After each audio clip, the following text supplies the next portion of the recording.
Bible Lessons and Prayers with Sandra focuses on encouraging Christians who have accepted our Lord Jesus Christ as Savior, by encouraging each Christian to walk close with God. Encounters with God daily is an experience that offers His peace and love through His Word, which guides us by the Holy Ghost, here on earth. Lean in and listen carefully as we discover the lesson for the day. Scripture readings are from the King James Version of the Holy Bible.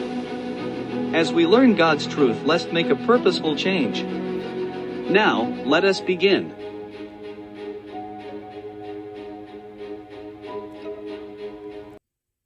Grab your pencil, something to write with, your Bible, whether it's a hard copy or whether it's a digital copy. So with Bible lesson with Sandra today, we're going to be talking about freedom and then fighting back. And the reason why we're going to be talking about freedom because the Christians is being bullied. They've been bogart daily. That's Satan's job, to bogart us, to bully the Christians if we allow him.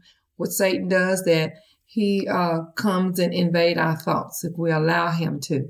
And when he comes as that adversary, that evil one, the devil, Satan, the accuser of the brethren. He comes in all of that against you. And then if we are not careful, we will allow him to rent space in our head, and then he written for free, and he throwing all the stuff that we as once was delivered from in our future, when God has said that old things pass away and all things become new, right? And then freedom is you're not bound, you're not confined, or you're not detained or constrained to those old things of the old way. Nothing is hindering you from walking a Christian life as Christ have ordered us to. It's one of our responsibilities that we live our life out through Christ. And then through the leading of the Holy Ghost as we go through our day. That's his job, remember, to lead and guide us into the truth of every matter. That's every matter. Not just doing the word, but through the truth of your day, right? And so what we want to do, we want to come against that adversary, that evil one, the accuser of the brethren, the devil, Satan, and we, in the name of Jesus, we don't want him written space in our head and then filling our head with things that we have already been delivered from. John 8:36 says, if the Son therefore shall make you free, ye shall be free indeed. What are you free from? You're free now from all the things that had you bound in bondage. It goes like this. Well, I would serve the Lord, or I would serve him if I get out of this adultery situation, or I haven't stopped fornicating, the lust that's real good over there. So I want to stay right here. And I know God will be merciful unto me. Don't be fooled. When we say the word God, we're calling God as all-powerful, the God of judgment, okay, the God with all authority. And then when we accept him as Jesus as Lord and Savior, and then we really don't refer to him as God unless we're talking about the names of him, because we can identify him with Elohim, okay, he's the supreme one, Adonai, okay, Jehovah Jireh. Then that's when we start calling him. But as for a Christian, we call him our Father, just like Jesus always said, our Father. He never called when he prayed. He never said God. Because when we say the word God, right now, we kind of like shake, don't know what's going to happen. But for a Christian, we're at peace with him. We have reconciled us to him. Okay, through Jesus Christ. So the Christians have been liberated from any constraints or power that were over us of sin. Okay, so the Lord said, he that sins, sin no more. So that means you can willfully sin if you choose to. Likewise, you can willfully not sin. Okay, it is God who keeps us. We don't keep ourselves, because there's the lust of the eyes. That's pride of life. If we allow our eyes to go down that lustful street, okay, then guess what? Satan is going to be back on the other end and is going to say, yeah, you remember. So what we want to do is we want to perish those thoughts. We want to fight back for a newborn believer. And for us that have been in the Christian in a long way, we constantly fight daily. It is a daily fight because we're warring within ourselves. Okay. We know that in our flesh would dwell no good thing. That's the purpose that Christ came for us. All right. But in our thoughts, we can be made perfect with him because there is the way that we do that. The Lord said in the scripture that we should keep our mind stayed on him. And then we should think of those things. I think I wrote that scripture down. It says we should think of those things that are just, pure, honest, lovely, and of a good report. Okay, let's see, can I find it? I didn't have it. So those things that we should meditate in on the Lord. When we meditate on the Lord and we're thinking of those things, it says Philippians 4:8. Here's the scripture. Finally, brethren, whatsoever things are true, whatsoever things are honest, whatsoever things are just, whatsoever things are pure, whatsoever things are lovely, whatsoever thing of a good report. If there be any virtue, if there be any praise, then think on these things. All that one scripture will eradicate the devil out of our heads, constantly bringing things. Because if it's not a pure thought, you have a scripture for everything that the enemy brings to you on the way of your thoughts. There is a scripture to counter him. So we have to get in and study, find them, and then fashion the word of God, okay, through the power of the Holy Ghost back at him. Because Satan, he recognized the word. Remember, in the beginning, he was that angel up there with Jesus. He was that angel. All right? So he was around. He knows the word was around. Jesus is the word. So they was there together. So that's why he can twist it. Because he know you don't know. So if we do our part as Christian, we can't be fooled like Eve was in the garden. Right? So we want to walk circumspect. And there's another scripture. He tells us to walk circumspect. Walk with our eyes open. Walk with assurance that the Holy Ghost is guiding us. Look for God in everything that you do. Doesn't matter what your occupation is. Doesn't matter what you're doing through the day, whether you work or not. Expect God is there. Reverence him in your presence because you're alive. So that means you are able to recognize that he's there, and then start recognizing the Holy Ghost there to teach you and guide you. And then remember, Jesus is making intercessors for us. His work is done. Now we take it on. Okay. We know at the end, the final fight as Christians, we're going to come back and we're just going to stand and Jesus is going to do his due.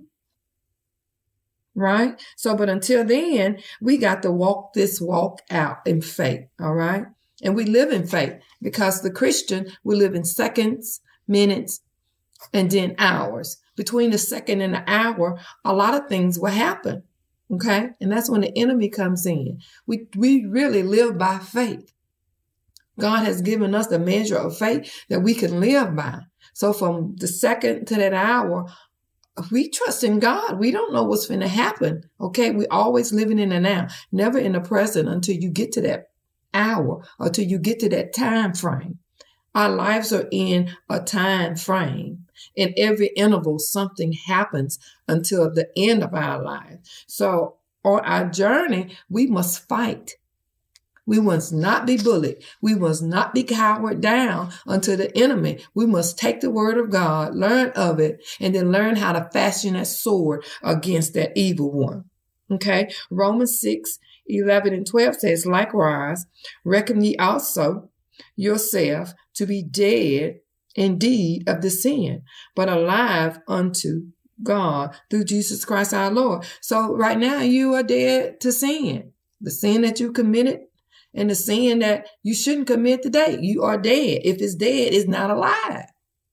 And so we must take the scriptures as we find them, and then we must hold fast and we must fight. Another one we should fight upon. The Lord said, blessed is the man that walketh not in the counsel of the ungodly, nor sitteth in the way of sinners, nor sitteth in the seat of the scornful. So you are blessed. I am blessed. According to Psalm 1, if we don't walk in the counsel of the ungodly.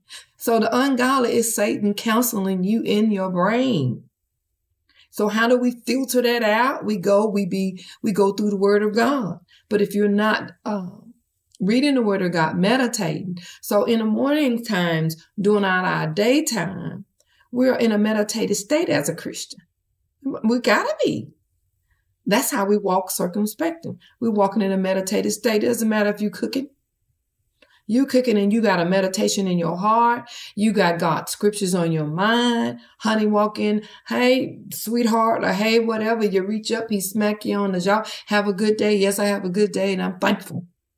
And then you start shooting out how wonderful God is. There's a wonderful conversation you have, but I'm on your other job. If you're a teacher, if you're a policeman, if you, whatever field you in, if you're a soldier, you're on the battlefield, you can't help but to have a meditated state, walking circumspectly. They teach you those drills in the naturally, but we got the war in the spirit. Okay, when we fight against the enemy, the evil one, Satan, the devil, the accuser of the brother, it is in the spirit realm, and it comes with the thought in our minds. And once that thought is planted, if we don't root it out, it take root and it's grow. And that's when depression comes. That's when self-doubt comes. And then when we allow that to be abide in us, and then you filtering out what you know about the word of God. Two can't occupy the same space. So I'm saying the word of God needs to be the occupier of our every thought, not the wicked one or the things of the past. Okay? Those two thoughts can't agree. The wicked one understands why God chose man. Okay? We have a will to serve him. We're going to willingly serve him. We're not serving him under no brow and beaten. We're not serving him because somebody forcing us to. No, we're serving the Lord Jesus Christ because it's a choice that we made. It was a choice that we recognized as we was taught. And as we came and sit down and learn, sit at the table, listen to those times of old.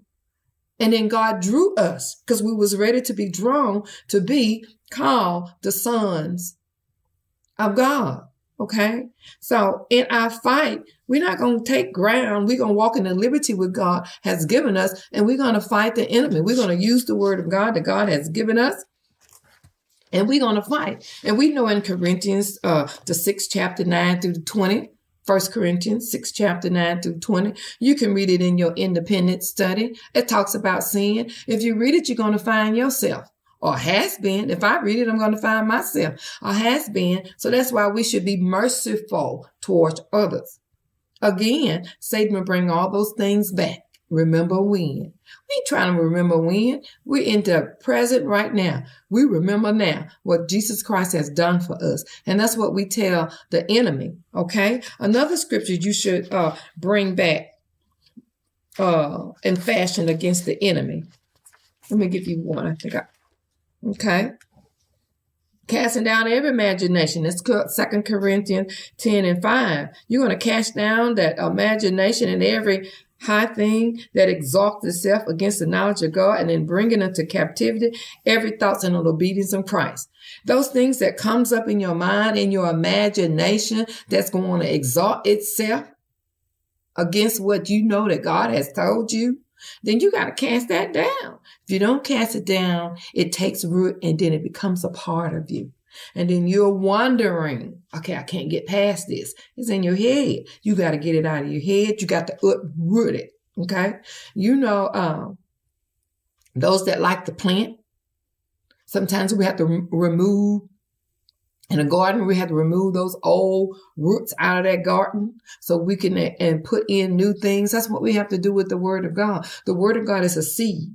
So in order for us to root out and keep all those old weeds and all those old things that we used to do, and those things are sin, regardless of what you call it, that's rooted out, and we replace it with the word of God, the seed of God, so it can grow. We can meditate on it, and we can be more strong, and we can have more power. So we can't cower down to the devil no more. Today is over.